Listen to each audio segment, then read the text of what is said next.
ver, coméntenme ahí para ver si escuchan el audio.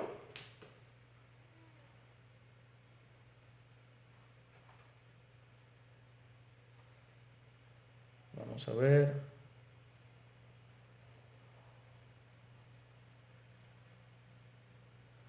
Parece que ahora sí, parece que ya quedó. Perfecto. Bueno, listo, como les comentaba, muchísimas gracias al colega Marcelo Ayala por la invitación para participar en este primer Congreso Internacional de Técnicos en Reparación y Dispositivos Móviles. Les agradezco mucho a todos ustedes por iniciar esta transmisión y bueno, pues por los problemas que se han suscitado ahorita con respecto a lo que es la contingencia, pues vamos a permanecer en casa un buen rato. Espero que les sirva parte de esta información. Por lo menos les puede servir para lo que es un diagnóstico o bien investigación o bien seguir haciendo procesos con estas memorias y haciendo un diagnóstico en lo que es software. Vamos a hablar, como les explicaba hace un rato en la transmisión que se pausó, vamos a hablar acerca del boot sequence y acerca del diagnóstico importante hacia una memoria, cómo lo pueden ir realizando para las personas que van iniciando. Y bueno, muchos otros términos que a lo mejor otras personas un poquito más avanzadas ya van a entender. Les agradezco mucho a todos ustedes. Vamos a esperar unos minutitos más a que se conecte más gente. Vamos a ver. Saludos a todos los colegas que van iniciando esta transmisión.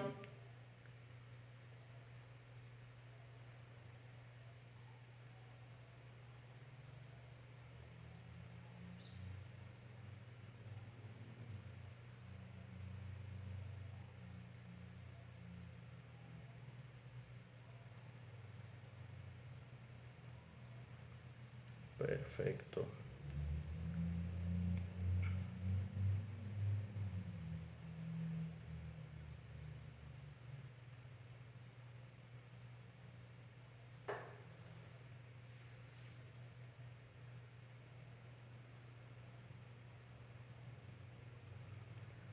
Listo, parece que ahora sí ya quedó esta cuestión.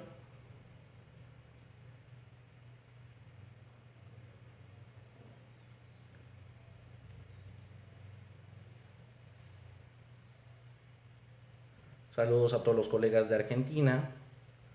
Saludos a todos los colegas de Colombia, de Ecuador, de Venezuela. Es normal que exista un cierto retraso en la imagen con el audio. Pero bueno, vamos a tratar de hacer la explicación. Vamos a ver lo que es. Voy a esperarme cierto tiempo para hacer la presentación con los segundos que tengo de latencia. Así que vamos a dar inicio. Muy bien. Listo. Número 1, hardware o software. Rápidamente. Vamos a empezar con esto que es la presentación. Acá yo estoy viendo en vivo, así que puedo saber exactamente cuándo ya inicié.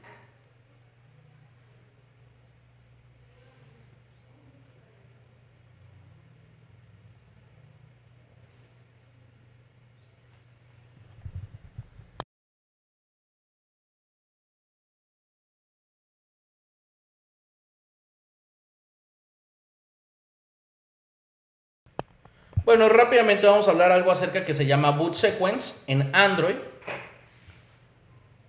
¿Y qué es esto del boot sequence?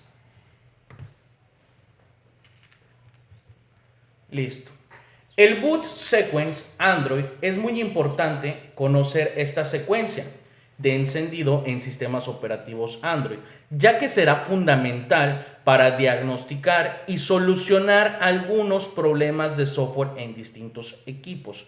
Vamos a llevar un orden de acuerdo a cómo va a iniciar el dispositivo, cómo va a arrancar a nivel en software este teléfono. Entonces, vamos a ver lo siguiente.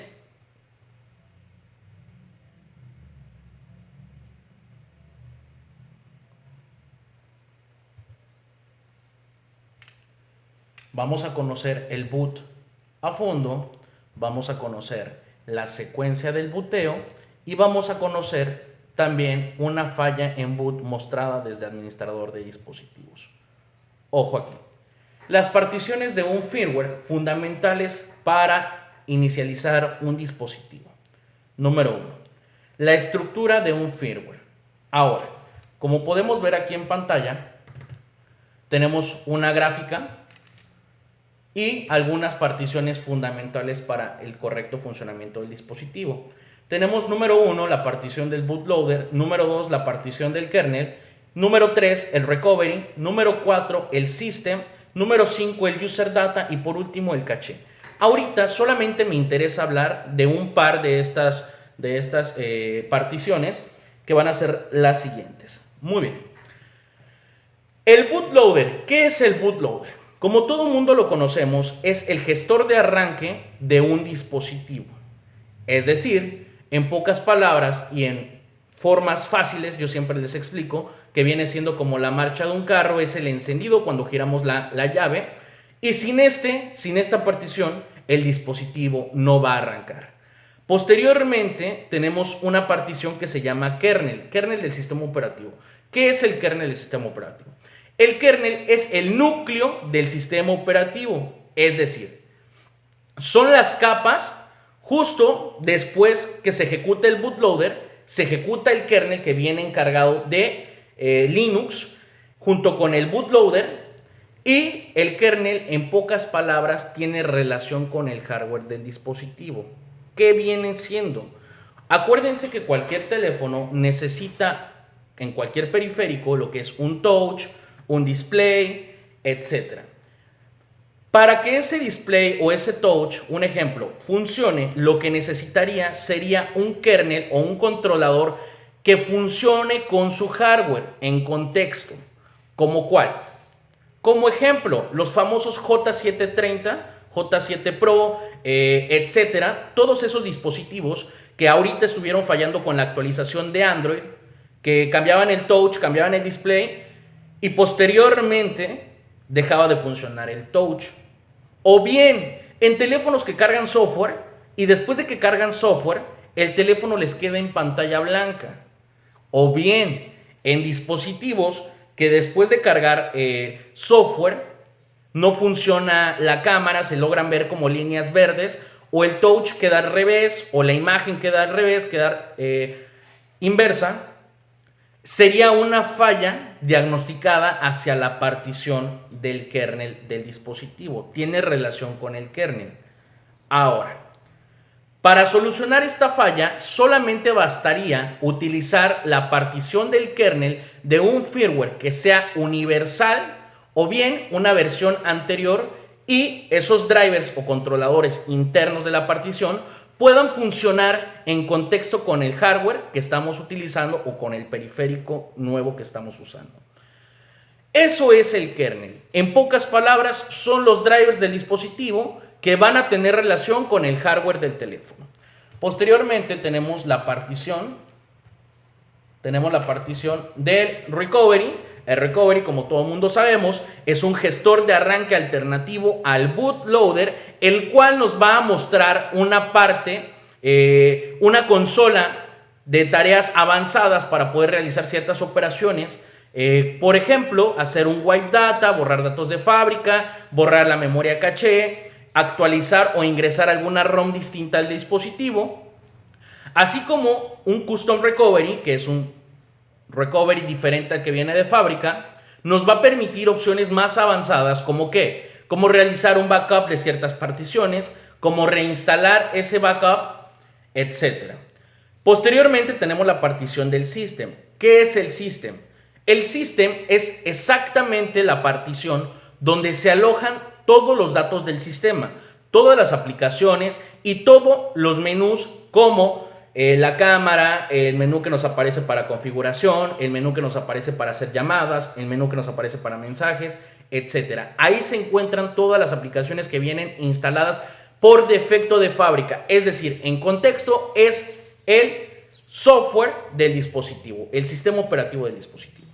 Ahora, tenemos la partición User Data, como bien todo el mundo sabemos, es la partición donde se alojan los datos de usuario del dispositivo del cliente, También es la partición que nos muestra el espacio ocupado y libre de cada teléfono. Cuando nosotros vamos a ajustes, aplicaciones, en la parte de abajo se despliega una pantalla que nos dice espacio ocupado y libre, y esa va a ser la partición del user data.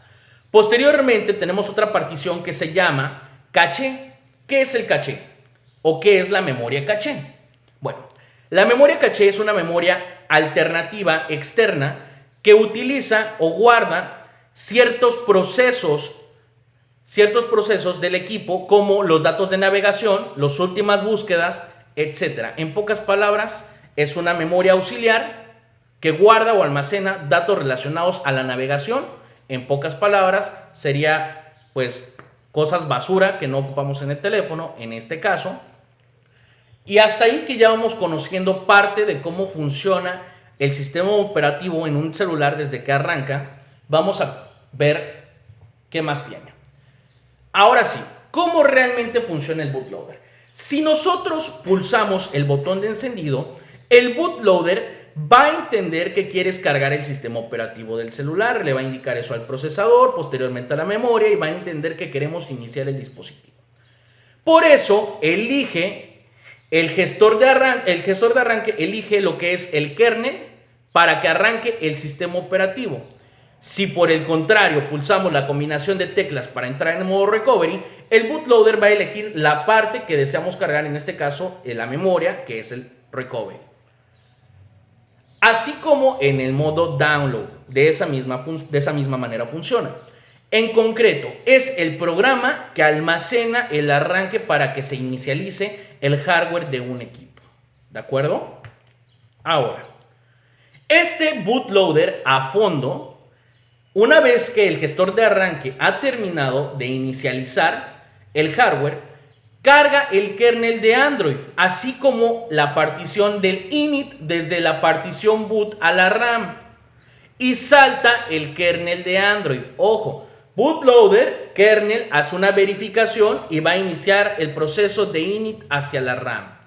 El kernel de Android ejecutará todas las tareas necesarias para que se ejecute el sistema Android.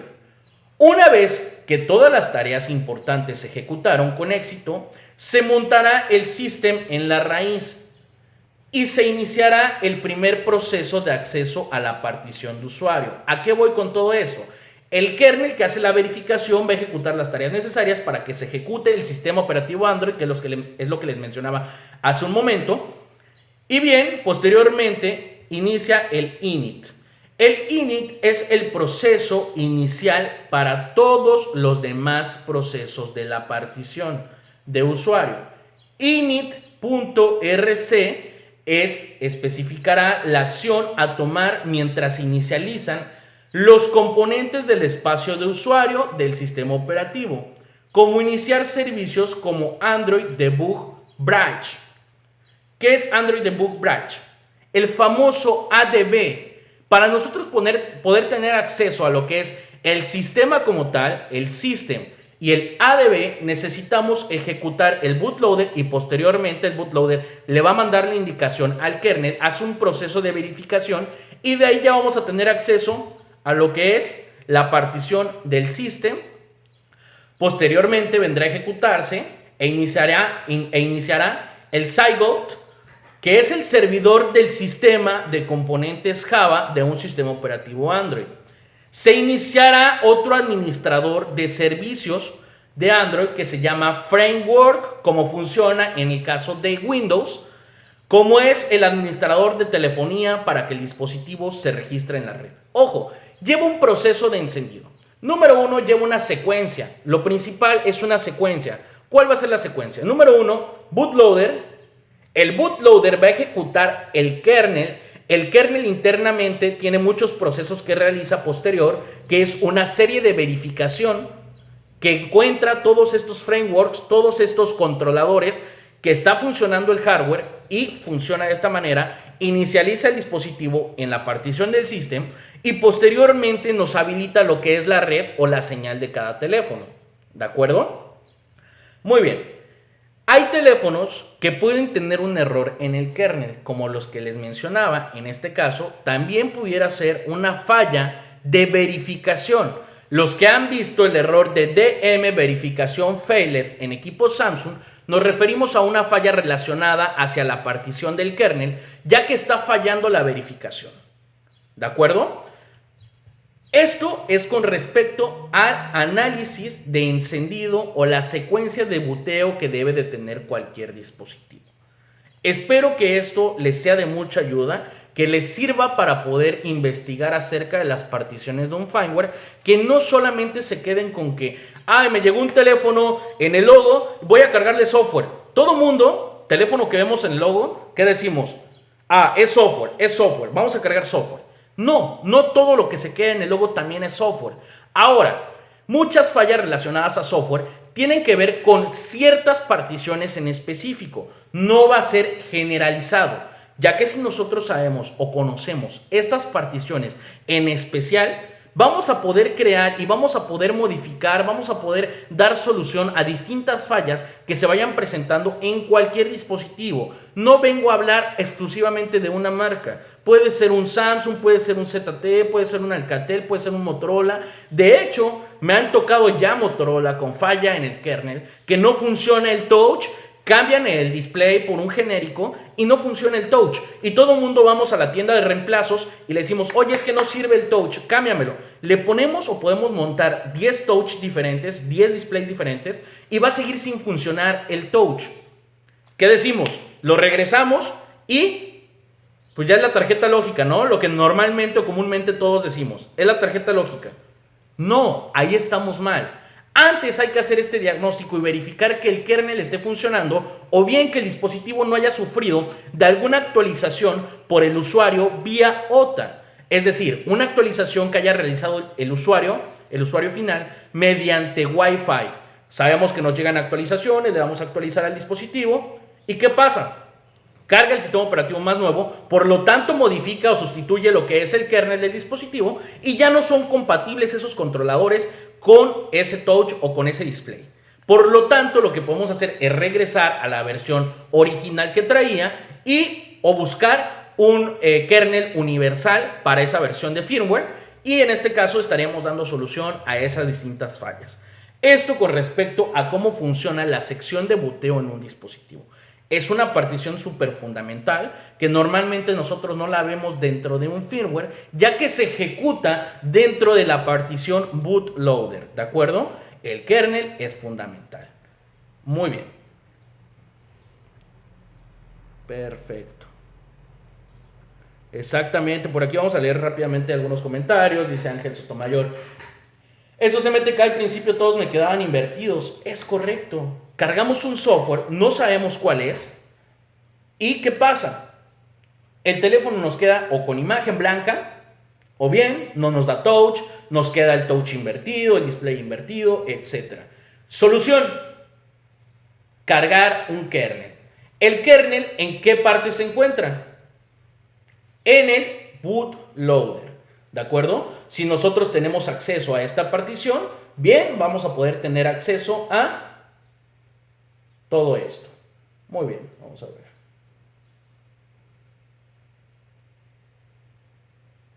Por aquí vamos a ir leyendo los comentarios.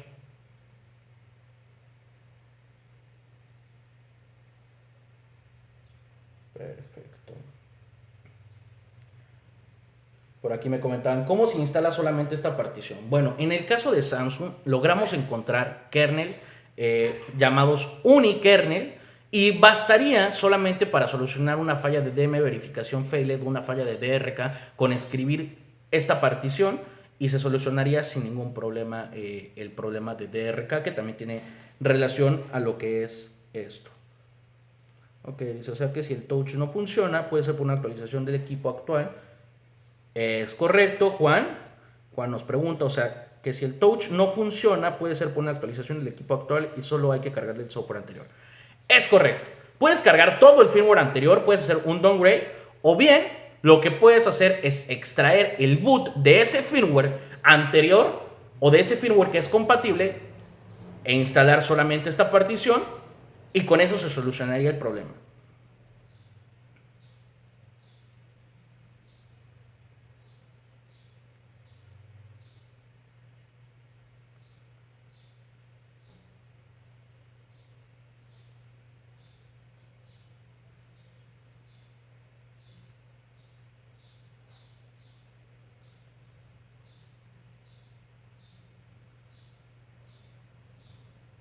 Exactamente, esta es una falla muy común en dispositivos S7, S6 Edge.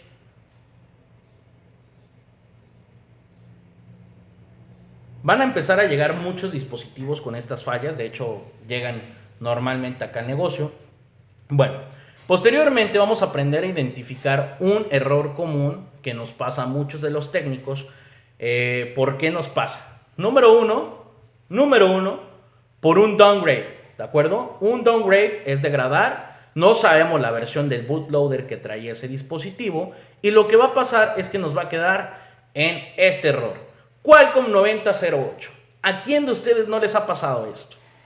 El que me diga que no es mentira, porque yo sé que a todos o casi a todos les ha tocado que dejen un teléfono en Qualcomm 9008. ¿Por qué? Porque no sabíamos la versión que llevaba el dispositivo, nos ponemos a descargar el firmware más actual que veamos, perdón, el firmware en la página que nosotros tengamos de preferencia y posteriormente descargamos el que tenga más descarga, ¿cierto? Normalmente es lo que hacemos todos. El detalle está en que no sabemos qué versión de bootloader trae y al ser una versión inferior estamos haciendo un downgrade, por lo tanto no es compatible el bootloader y podemos ocasionar este fallo. Esto con respecto a lo que es dispositivos Qualcomm. Con dispositivos MediaTek pasa exactamente lo mismo, que sería de la siguiente manera. El famoso driver MTK port. Hay muchos teléfonos chinos, muchos teléfonos que son MediaTek, que ustedes los conectan a su computadora, les llegan completamente muertos, los conectan a la computadora y en automático tenemos este driver. Esto se genera a partir de que el teléfono pierde una identificación, es decir, la memoria eMMC no sabe a qué dispositivo pertenece y no sabe que tiene un firmware, no sabe absolutamente nada. ¿Por qué? Porque perdimos nuestro gestor de arranque, no hay identificación. Al no haber identificación, lo único que nos va a estar detectando va a ser el procesador del teléfono. Tenemos dos tipos de drivers en MediaTek, tenemos el que dice MTK USB Port y tenemos otro que se llama USB Beacon Preloader. Es el pregestor de arranque, que es el que va a hacer la identificación del dispositivo para posteriormente poder cargar software vía USB. Ahora, rápidamente, diagnóstico, hardware o software. Hardware o software. El diagnóstico eMMC, por ejemplo, número uno, lo que podemos realizar, número uno, sería verificar el consumo de corriente por fuente de voltaje regulado. Ese sería el primer paso a realizar. Para que diagnostiquen un teléfono, no es como que yo lo veo aquí mi teléfono y digo, bueno, ¿sabes qué? Se queda en el logo, es hardware. No, está completamente apagado. Es software o etcétera, ¿no? Entonces, lo principal es que conecten el dispositivo a una fuente de voltaje regulado.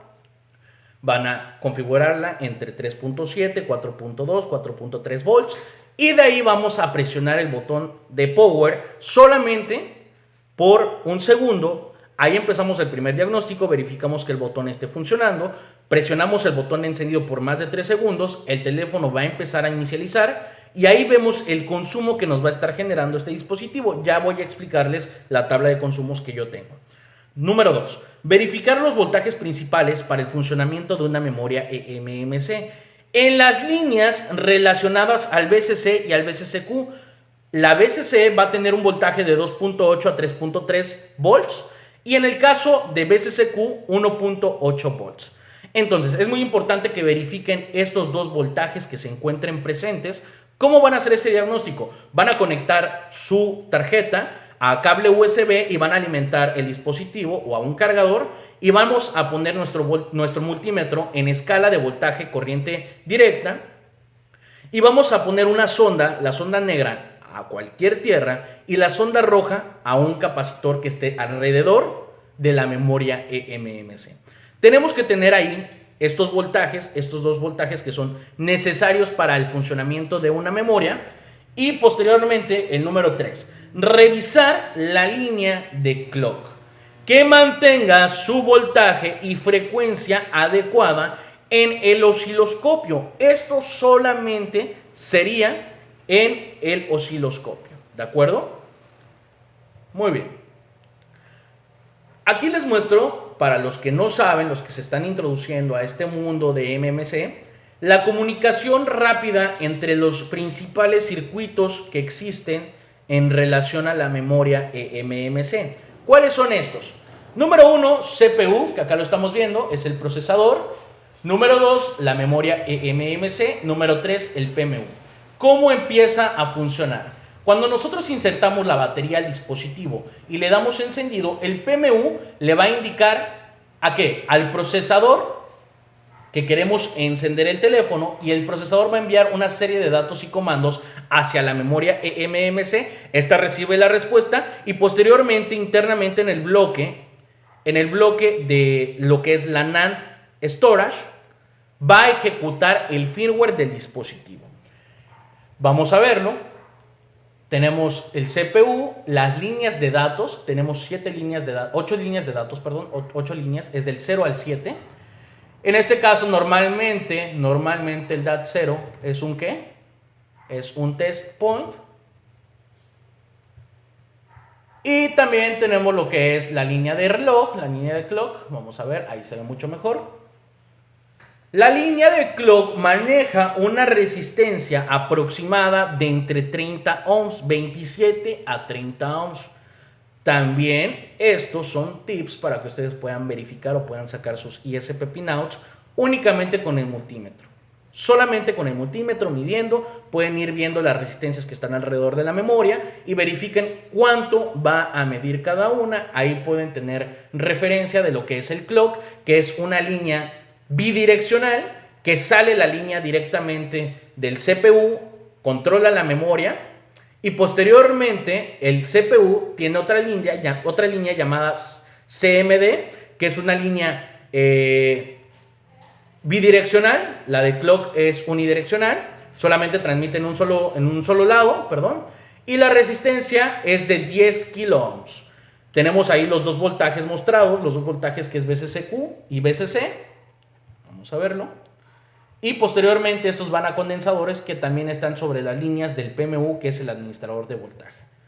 Entonces, esto es lo principal para realizar un diagnóstico hacia una memoria eMMC, verificar si está fallando o está funcionando.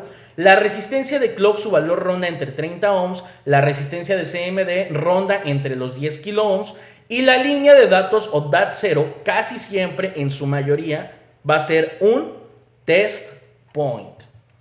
El segundo tip, esto es un estudio realizado a más de 10 modelos diferentes, Samsung, modelos actuales. Con el osciloscopio, la línea de reloj maneja una frecuencia aproximada entre los 50 MHz. Ojo, no es un estándar, pero el estándar JEDEC de las memorias eMMC desde la versión 4.3, si no me equivoco, hasta la 5.1, trabajan una línea de reloj de 0 hasta 200 MHz. Ojo, en ciertas marcas de memoria. Solamente les muestro un estudio realizado para que puedan ver si tienen el osciloscopio y se pongan a jugar con él y verifiquen cuánto es el valor que debe de tener en megahertz esa línea de reloj. Ok. Ahora, tenemos algo que es el consumo de corriente. Lo que yo les mencionaba, este consumo de corriente lo van a estar viendo directamente en su fuente de voltaje regulado. ¿Cómo lo van a ver? Bien, mostrado, esto es una lista probable de una falla de bootloader o bien una pérdida de comunicación en alguna línea hacia el CPU. Cuando tengamos entre 40 hasta 180 miliamperes, todavía podría ser una falla en el gestor de arranque. Ojo, el teléfono quiere arrancar, hace su secuencia de boteo, pero no logra encontrar lo que es directamente el firmware del dispositivo. Al no lograr encontrar lo que es el firmware del dispositivo, se va a quedar en un consumo fijo de entre 40 hasta 180 miliamperes, que es lo que me ha tocado actualmente en los teléfonos más nuevos. Y bueno, ahí cómo podría también saber si realmente es una falla o pérdida de comunicación de la memoria. Conecto el teléfono a la computadora, abro mi administrador de dispositivos y verifico cómo me va a detectar el teléfono en este modo. Vamos a dar un momento. Vamos a ir viendo acá rápidamente de qué me perdí.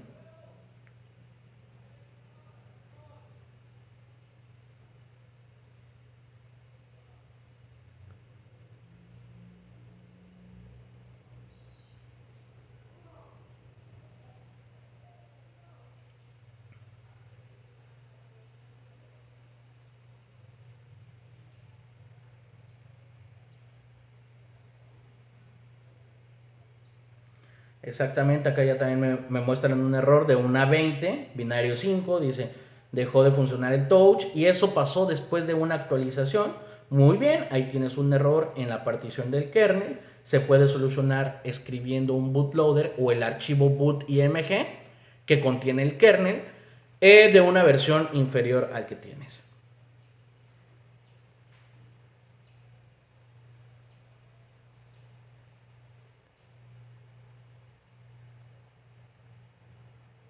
Ok, Oscar Polo Castro, saludos mi hermano. Bien, nos dice, estos son fijos, el consumo es fijo o se cae al soltar el power. El consumo tiene que ser fijo. El consumo en tu fuente tiene que ser fijo y se va a quedar entre 40 y 180 miliamperes. Ojo, esto solamente es una tabla aproximada. Puede ser 40, pueden ser 60, pueden ser 80, pueden ser 90, pueden ser 120, pueden ser 180 miliamperes. Y esto es indicativo que el teléfono está intentando arrancar. Al no encontrar un bootloader correspondiente, solamente se va a quedar pegado ahí, no logra cargar el firmware y por ende no logra arrancar el teléfono. Por acá Rosendo nos dice, tengo uno que se me queda aproximadamente entre 200 miliamperes. Bueno, ¿qué teléfono es, Rosendo? Conecta a tu computadora el dispositivo vía cable USB, abres el administrador de dispositivos y si te lo reconoce de la siguiente forma, como mostré en la primera imagen, que te aparece Qualcomm 9008 o te aparece MTK Port o te aparece Exynos 7875, etcétera, es que está detectando el procesador, pero no está detectando una información o una identidad del teléfono. Eso podría ser una falla de software. Eso podría ser una falla de software con relación a la partición de bootloader. Debemos entender que también hay fallas que tienen una relación muy parecida, un aspecto muy parecido a lo que estamos mencionando, pero son hardware. Y ahorita les voy a explicar cómo pueden ver esa parte.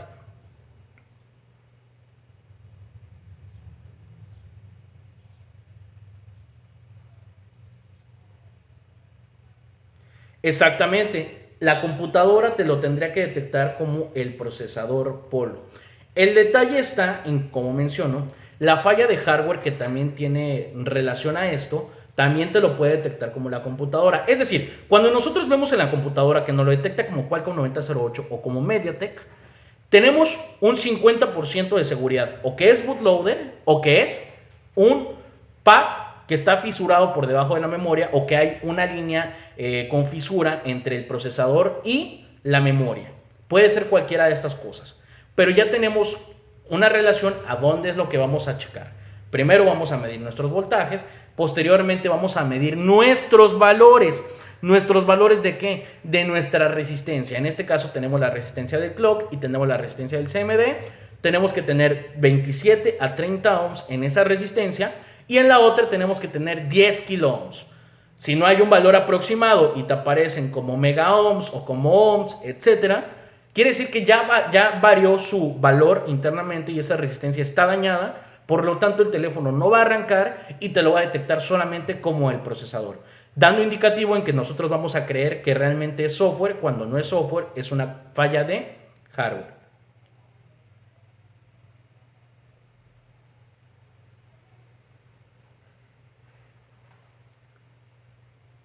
Ok, por aquí tenemos una pregunta de Fer Santiago. Dice, me ha pasado que le hago revaling y se quedan en 90 a 180 miliamperes. Ojo, ¿a qué circuito le estás haciendo revaling? O sea, ahí nada más mencióname a qué circuito es el que le estás haciendo revaling para decirte a lo mejor qué es lo que está fallando.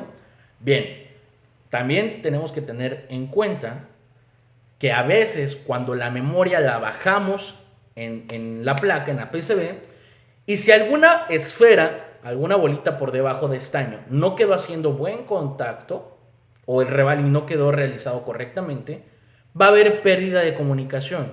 Y una pérdida de comunicación, ¿qué va a generar?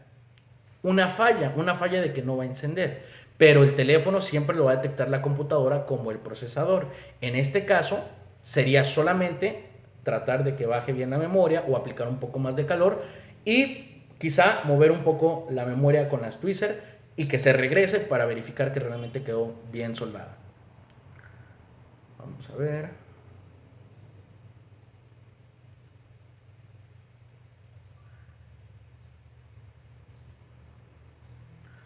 Muy bien, por acá Abraham Ledesma nos dice, el modo avión de los Motorola que no se puede desactivar después de haber hecho una actualización. Bien, ese modo avión, el día de ayer hablaba el colega Jorge Delgado en su ponencia acerca del SID, del famoso Carrier ID que traen los Motorola, que es un identificador del dispositivo que tiene relación también con lo que es parte del email, parte de todo esto que se origina desde una falla cuando hacen los famosos remotos por un servidor externo para modificar lo que son numeritos o para darle un log mediante un servidor remoto. Eso llega a pasar mucho en esos teléfonos.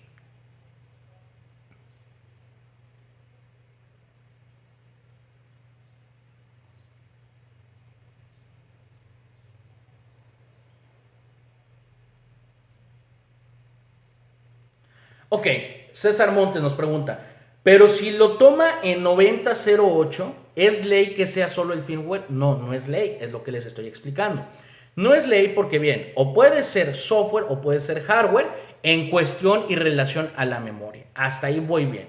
Relación a la memoria o bien software con daño de bootloader que ya implica realizar un proceso o un proceso avanzado. En este caso, si fuera el bootloader, bueno, pueden realizarlo con lo que es UFIVOX o bien pueden realizarlo con EasyGTag o bien pueden realizarlo con Medusa o bien con cualquier caja que tengan ahí directamente para realizar un proceso de eMMC. ¿De acuerdo?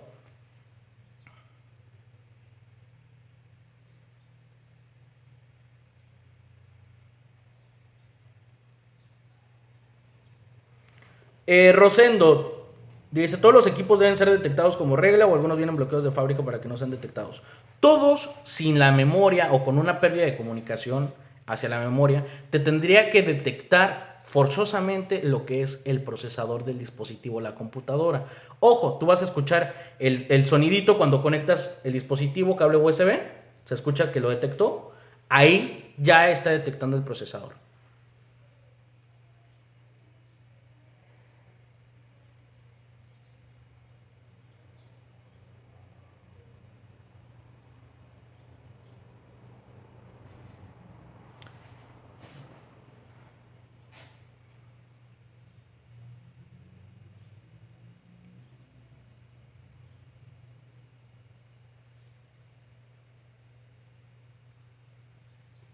Ok, por acá nos pregunta Jorge. Dice Jorge Makushi.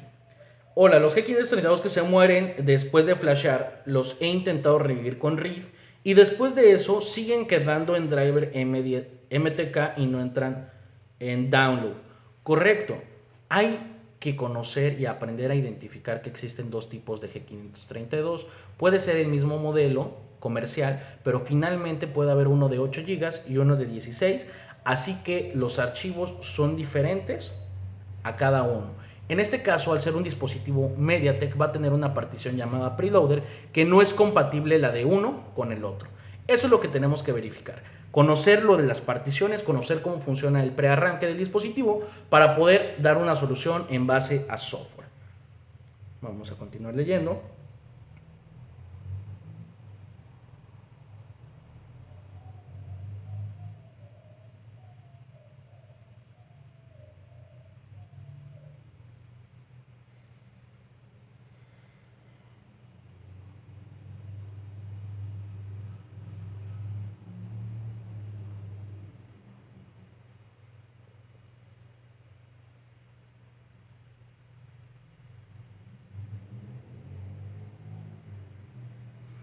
Es correcto. Si lo detecta la computadora, ya voy a explicar eso, qué fallas vamos a descartar a continuación.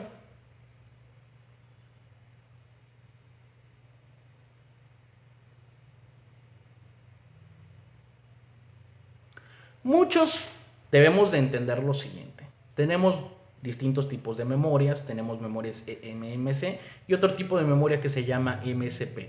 Es decir, hay una memoria que internamente va a tener integrado directamente la memoria RAM y no va a venir por encima del procesador o no va a venir junto con el procesador. Al traer la memoria RAM, muchas veces tiende a fallar también como tal la memoria RAM. Por lo tanto, eso nos puede generar algunas fallas. ¿Cómo qué fallas nos puede detectar? Bien, imagen distorsionada, nos puede detectar este consumo que les estoy mostrando con la fuente y bien, casi siempre logra ser por un contacto que está fisurado por debajo de la memoria. Ahí se los dejo como tip.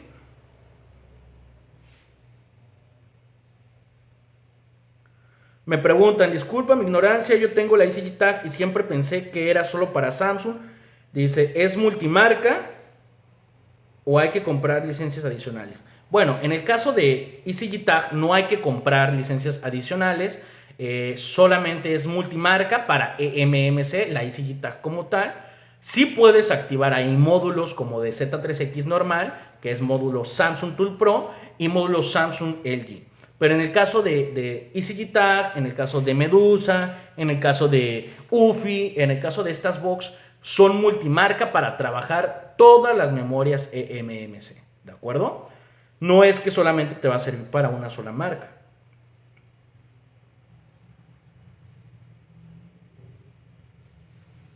Martín, como les mencionaba, este problema de modo avión normalmente se debe a lo siguiente. Bien, también me ha tocado por hardware que se llega a ver esa falla, pero normalmente es porque realizaron un servicio remoto, como les mencionaba, lo que es liberación remota y después de una actualización o al momento de que termina de hacer el proceso, se va a modo avión.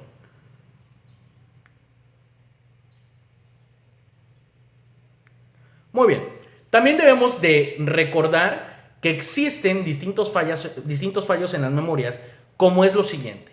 Hay memorias que el teléfono todavía puede llegar hasta el logo, ojo, hasta el logo, y después de que nosotros cargamos software en el teléfono ya no enciende. Oh, caray, ¿qué pasó? Entonces yo dañé ese teléfono. No, no es que tú lo dañes.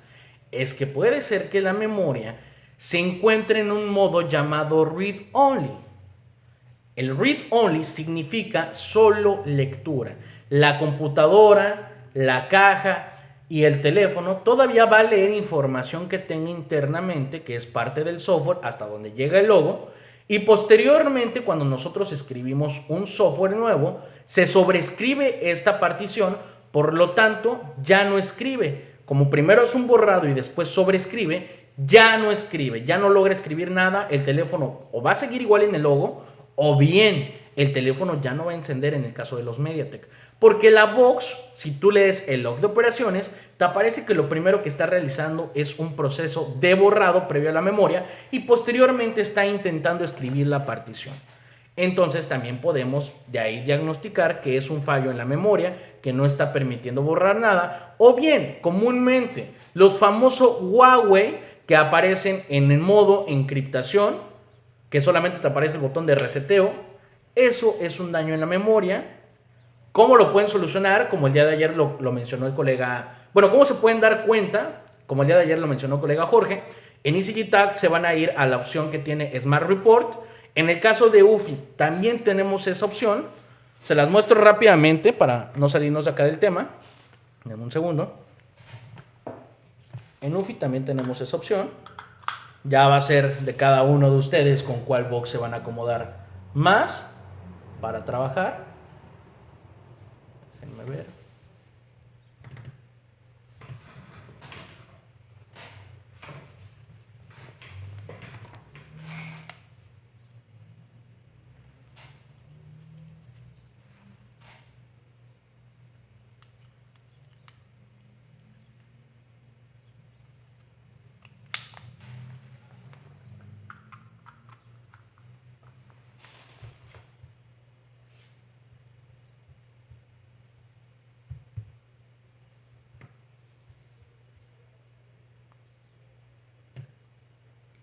Muy bien, vamos a hacer una identificación de la memoria.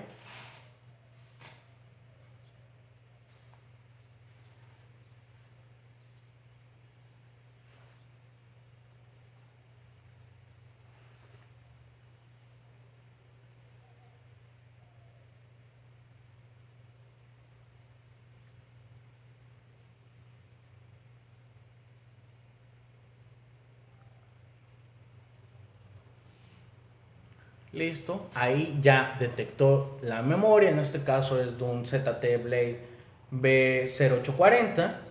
Y ahora yo quiero saber si esta memoria está funcionando o qué porcentaje de vida o tiempo estimado de vida tiene esta memoria.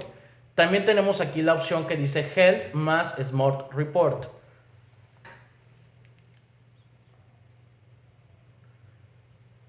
La seleccionamos y vamos a ver qué nos aparece. Ahí es un tiempo estimado de vida y nos aparece que el tiempo de vida está normal. El tiempo de vida del 10 al 20% está usado, así que esta memoria está funcionando.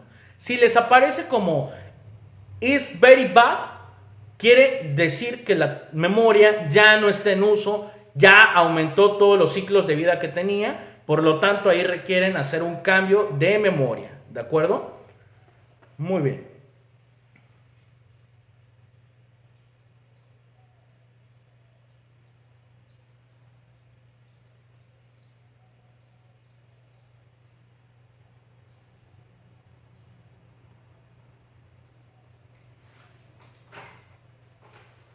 Ok, Alex Cruz nos dice: hola amigo, estoy pasando un flash vía ISP a un Xiaomi y es normal que esté tardando mucho el system, estoy a 1 bit y 10 MHz. Claro, claro, si lo estás haciendo vía ISP Pinout, tenemos que entender que solamente tenemos el adaptador de 1 bit, 4 bits, para transmitir lo que son datos hacia la memoria, y estás trabajando a muy poca frecuencia en la memoria. Entonces, entre más frecuencia tengas, entre más megahertz, más rápido va a ser la lectura y la escritura de esa memoria. Ahora, ¿quieres tener un poco más de bits? Si la memoria soporta esa capacidad, tendrías que conectarlo vía Direct eMMC, que es otro protocolo de comunicación, el famoso chip off, y necesitarías conectar directamente un socket de estos para que sea más rápida la lectura y la escritura. Actualmente la box que yo he visto que funciona más rápido para todos estos procesos sería la EasyG Tag, ¿de acuerdo? Pero ahí ya depende de cada uno. En su caso, mucha gente tiene lo que es UFIVOX, otros tantos tienen lo que es Medusa. Medusa también sirve, no es que sea mala, pero algunos nos acostumbramos con diferentes interfaces, ¿de acuerdo? Vamos a ver.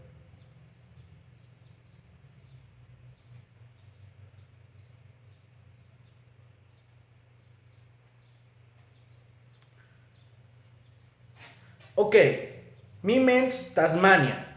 Les contesto esta pregunta que no tiene nada que ver con el tema que estoy tocando, pero es muy rápido y les va a servir a todos ustedes. Dice: yo hice un FRP a un Moto G5 y no me volvió a reconocer el SIM. Pensé que era el lector, se cambió pero no le dio. Le di vueltas como unos 20 días, no lo pude hacer. Lo llevé a otro centro de diagnóstico y en un abrir y cerrar de ojos lo hicieron. No fue por hard reset ni software, porque yo se los pasé. ¿Qué pudo haber sido? Bueno, probablemente no es por software, o sea, no cargaron un software de nuevo. Pero, ¿qué pasa? Acuérdense que después de que quitamos una cuenta de Google en los Motorola, aparece el error de Command Server y se queda activado en el dispositivo. El Factory Mode, el modo fábrica.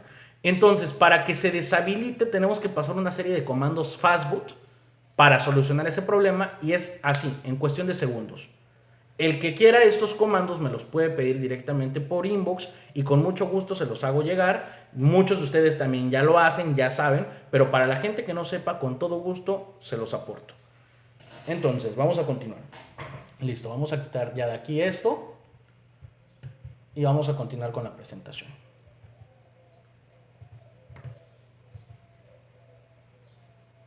Esto con respecto al consumo de corriente, hasta qué punto se debe de quedar en nuestra fuente. El consumo de corriente, ojo, el consumo de corriente durante la partición System,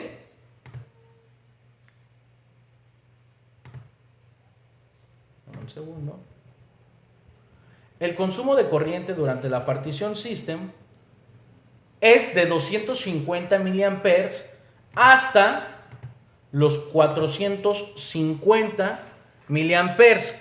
dependiendo el dispositivo. Esto va a depender de cada teléfono, pero normalmente oscila entre 250 y 450 miliamperes.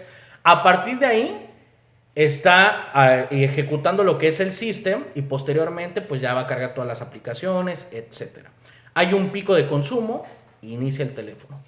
Ahora, si nosotros vemos que el teléfono se nos queda entre 250 y 450 miliamperes fijos, normalmente se les va a quedar el dispositivo en el logo. Mayormente sería una falla relacionada a la partición system y sería una falla de software común. ¿De acuerdo? Espero que les sirva esta información. Vamos a continuar acá.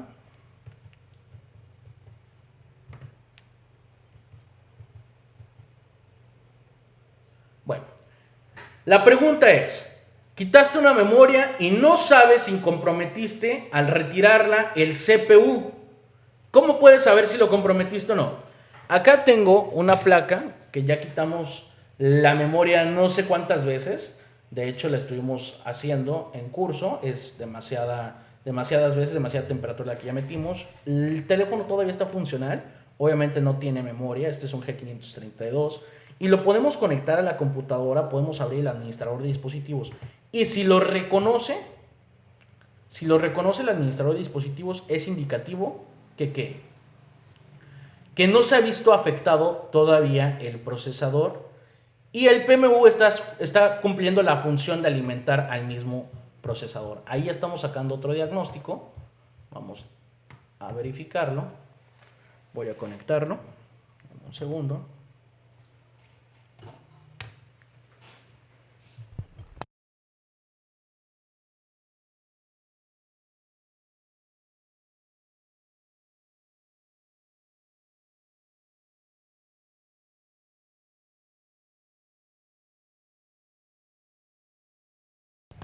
Listo.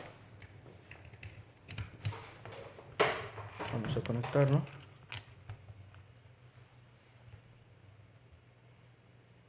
Y ahí vemos que nos está detectando este dispositivo. Acá lo tengo conectado en puertos COM.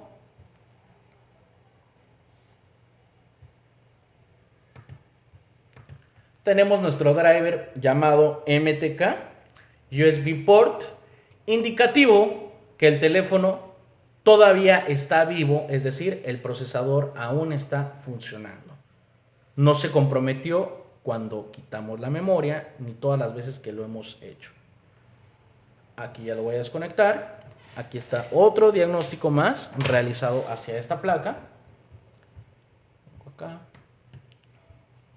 Vamos a cerrar el administrador. Y bueno, con conectar a la PC nuestro equipo sin la memoria eMMC, la computadora debe de reconocerlo con el nombre del procesador, indicativo de que el procesador está funcionando de la manera correcta y no se ha visto afectado. Hasta este punto vamos bien. La segunda opción sería la siguiente. Podemos realizar un jumper de la línea CLK a tierra y de esta manera se estaría cortando o interrumpiendo la comunicación entre la memoria y el CPU. Entonces, esta sería otra opción a realizar. Déjenme ver por acá, creo que tengo preparado un teléfono. Voy a checar si ya cargó.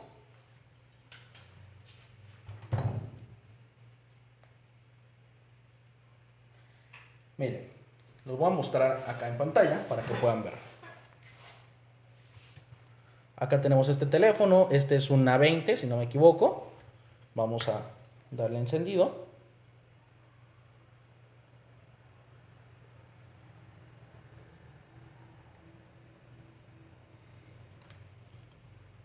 Ok. Presionamos el power. Ok. Ahí lo están viendo en pantalla.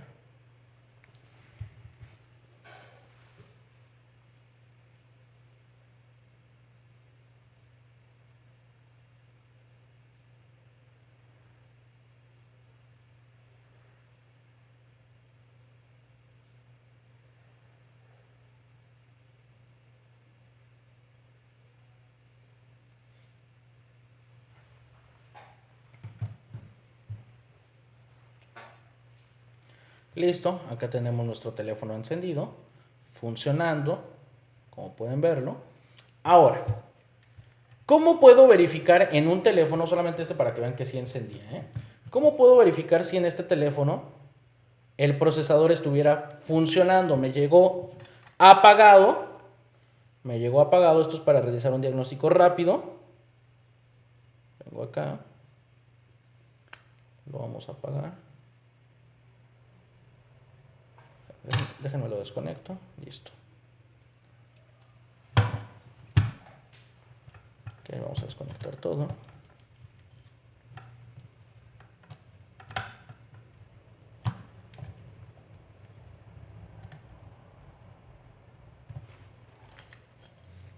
Listo, acá tenemos la placa. Previamente ya había retirado un blindaje,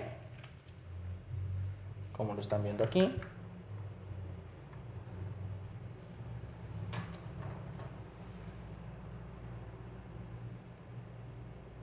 Déjenme les ajusto el microscopio para que lo puedan ver mejor. Ok. Ahí lo están viendo mejor.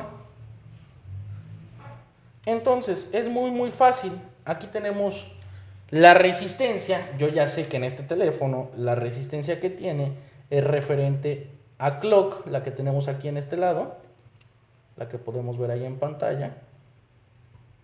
Esa resistencia es referente a la línea de reloj, a la línea de clock, que se encuentra a un costado del procesador. Recordemos que el procesador está mandando esta línea y posteriormente está iniciando lo que es la memoria.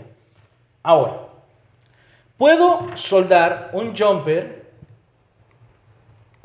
directamente a esta línea, a esta resistencia, de aquí a tierra, y estaríamos mandando la línea a tierra para tratar de conectar ahora sí el dispositivo a la computadora y verificar si lo reconoce la computadora. Si lo reconoce, estaríamos dando un diagnóstico que funciona el procesador. En este caso voy a desconectar solamente la resistencia. Ahí ya las desconecté. ¿Listo? Vamos a armar de nuevo el dispositivo. Nos llegó apagado, no sé si es MMC, no sé absolutamente nada. Quiero que vean lo que pasaría también si exceden el calor o mueven la resistencia o llegan a dañar el dispositivo por que no ha bajado la memoria.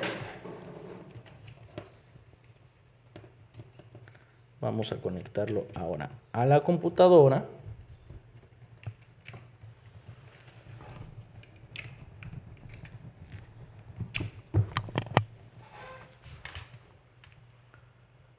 Muy bien, ahora sí vamos a abrir de nuevo nuestro administrador de dispositivos.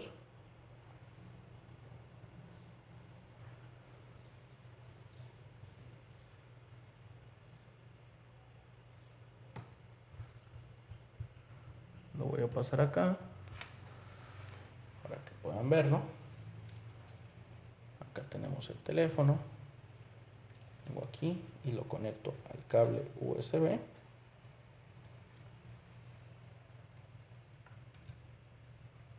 Y como pueden ver, ahí lo está detectando la computadora. Ahí es un cambio. Esto es un indicativo que el procesador todavía funciona. El procesador sí está sirviendo. Déjenme ver si acá me aparece con nombre el procesador. No estoy seguro. Desapareció. Aparecía como en otros dispositivos. Pero sí lograron verlo ahí en pantalla.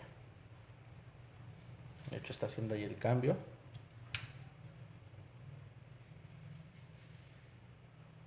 Vamos a verlo. Ahí logramos ver cómo lo está detectando, lo está intentando identificar.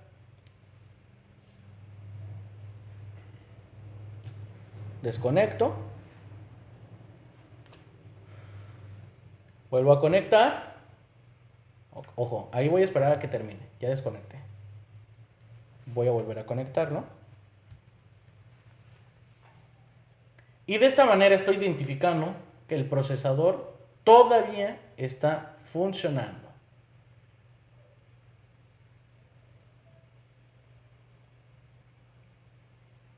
Ahí me lo está detectando como otros dispositivos.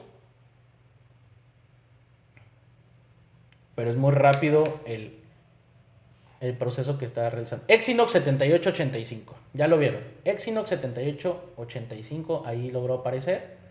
Aparece, desaparece, eso es normal. Porque está identificando, no logra identificar absolutamente nada más que solamente el procesador. Exynos 7875 no lo detectó. Muy bien. Eso es lo que quería que vieran. En este momento, si la memoria se encuentra desoldada, la línea de reloj, al no haber una frecuencia hacia hacia la memoria, perdón, el procesador envía la frecuencia hacia la memoria. Al no existir una frecuencia, lo que va a pasar es que el teléfono no va a encender.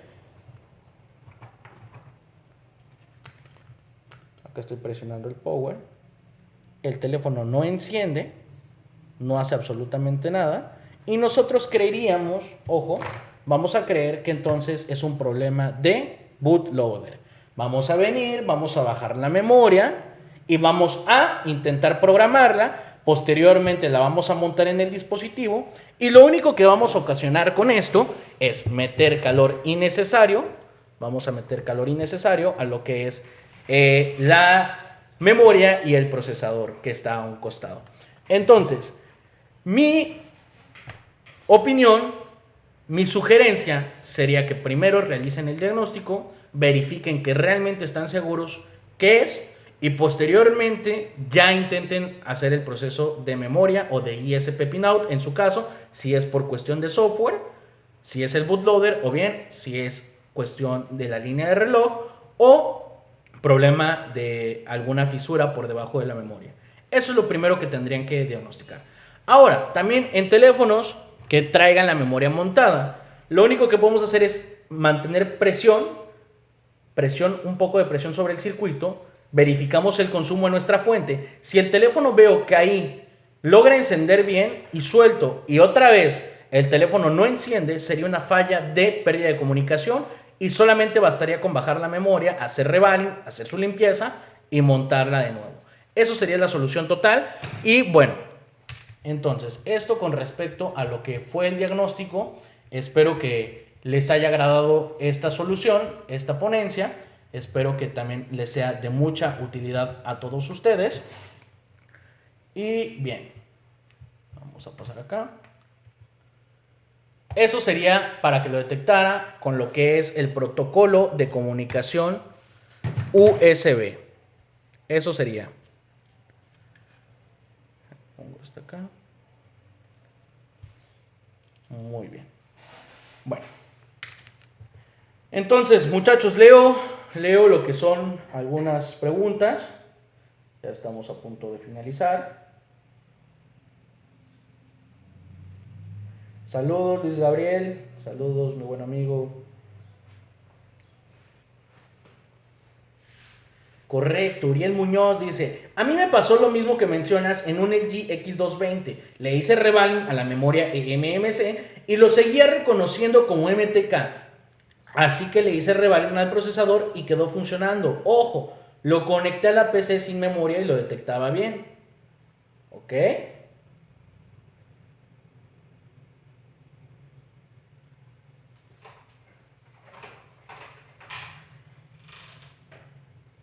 A ver. Excelente, muchachos. Pues muchas gracias a todos por participar ahorita en el live. Les agradezco, todo esto lo hago con mucho cariño para todos ustedes. Todos los colegas estamos poniendo un granito de arena. Espero que cierta información les sirva y que les sea de mucha ayuda a todos ustedes. Hasta donde se encuentren, ya sea como estudio o bien ya sea para realizar alguna reparación. Les agradezco también a todos los colegas que están participando en esta iniciativa del colega Marcelo Ayala. Hay una lista de muchos grandes ponentes e instructores internacionales. Les mando un fuerte abrazo a todos ustedes. Y bien, me despido con lo siguiente. Capacita tu mente y recuerden que el mejor momento de estos tiempos difíciles es el ahora, cuando todo parece que nunca acabará y todo colapsa, porque significa que algo nuevo está por nacer. Recuerden que después de todo esto van a venir cosas muy buenas. Ustedes pueden capacitarse mientras estén todo este tiempo de la cuarentena en casa y esperemos que nos vaya muy bien después de esto. Sin más que decirles, les agradezco a todos ustedes por estar aquí y les mando un fuerte abrazo y un sinfín de bendiciones a todos ustedes. Cuídense y saludos.